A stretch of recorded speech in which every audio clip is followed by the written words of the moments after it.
Hey, what's up everybody? My name is John, but people on the internet call me Narwhal, and I had never seen a superhero movie in my life up until a couple weeks ago when I started this challenge to watch every single one of them in order. Today we're here to talk about Hellboy. Now, Hellboy is one of those where I've always heard about it, but I just knew nothing about it. I felt like it always existed, but no one cared about it, you know? And I was surprised to find out that this one actually isn't Marvel or DC. Hellboy actually belongs to Dark Horse Comics, which I definitely don't know what that is, but it's interesting because I think that might be the only series on my entire list that's not Marvel or DC. Are there other ones out there? Are there other popular superheroes that are neither Marvel or DC? Because I feel like they just have monopolized everything, but you know, I guess Hellboy's different, but the movie didn't feel very different. It felt just like a lot of the other early 2000s ones that I watched. I'm really torn because I enjoy Hellboy's character, and I think a large part of that is because of Ron Perlman. I absolutely love him as an actor, and I think that he fits Hellboy perfectly from what I've seen at least, but I didn't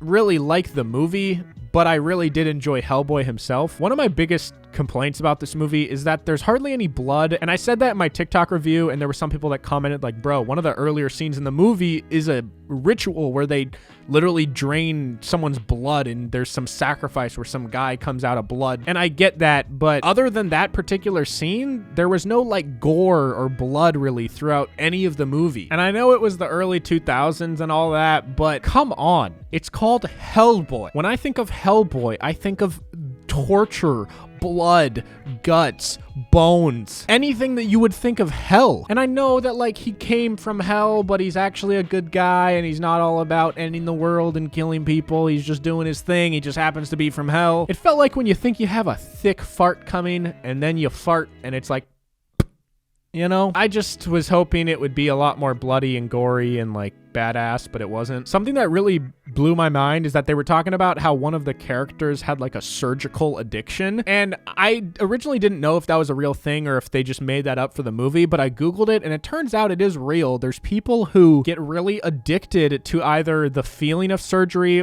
or like the pain of it or the recovery or even just the visual aspects of like how their body changes after a surgery, that they become addicted to it and they just continually either alter their body or open themselves up or cut things off or add new things on, and pretty wild addiction if you ask me. Now, something that I thought was really cool was the fish creature in this movie. I don't even remember his name, but the fish creature, right from the get-go, I realized that he looks a lot like the fish creature from The Shape of Water, and then kind of as I was watching, I was putting some pieces together, and afterwards I ended up Googling it, and it turns out Doug Jones, who plays Abe Sapien, that's the fish character's name, Abe Sapien, he was played by an actor named Doug Jones, and Doug Jones also played the fish character in The Shape of Water, and both movies were directed by Guillermo del Toro, and both movies had a very similar looking fish character. Now, when I went to research it a little more, there were some theories about like, oh, maybe The Shape of Water is a prequel to Hellboy and all that, but from what I read, they don't take place in the same universe. I could be wrong, but I read that like there's theories that they're the same universe, but they're actually not. But regardless, I just love when directors do that, where there's something that connects all of their films together, or even just little hidden Easter eggs where if you've seen 7 of this director's movies and you see this 8th one,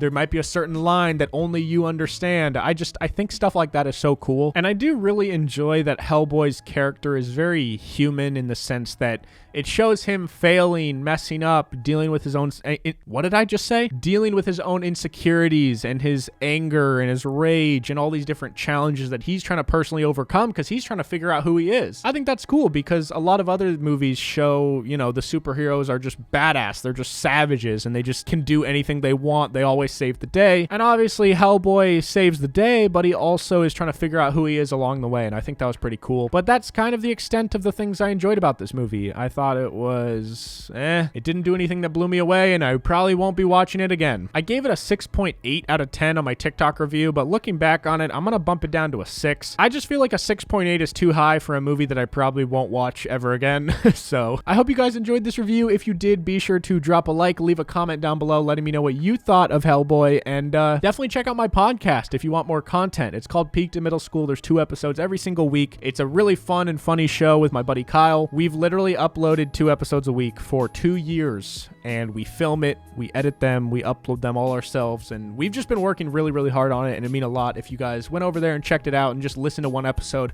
see if you're interested in it. If you were my husband, I wouldn't trust you to repair my oven. You would be my first target if I started a pyramid scheme. You almost lost the Seattle Marathon to a dad pushing his 150-pound kid in a wheelchair. The dude had tree trunks for legs. You need braces, but for your face. If we were starving to death, you would die before me. Why would I die before you? Because I'm fatter than you. Okay. So, now that I think about it, I don't really know who I'm insulting. Everyone has a middle-aged uncle that looks just like you. That's true, bro. That was my favorite one. That was good. Your main social interaction is playing Xbox with someone who hasn't lived in the same state as you for 8 years. I'd like you better if your name was Josh. Why? John sucks. My favorite part of any interaction with you is when I blink, because I don't have to see your stupid fucking face. Thank you all so much for watching. Be sure to drop a like and subscribe if you guys are new. And I'm going to go watch Hellboy 2. I hope it's better than the first one. Peace.